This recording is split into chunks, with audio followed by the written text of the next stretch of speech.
ওই নদীর ঘাটে কি সুন্দর একটি মেয়ে বসে আছে, যাই গিয়ে তাকে একটু জিজ্ঞেস করি। ইস, আপনি আমারে ছুঁয়ে দিলেন। হ্যাঁ, তাতে কি হয়েছে?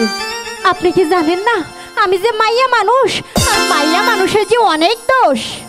তাই কি হয়েছে এমন? না হয় একটু শুয়েই দিয়েছি।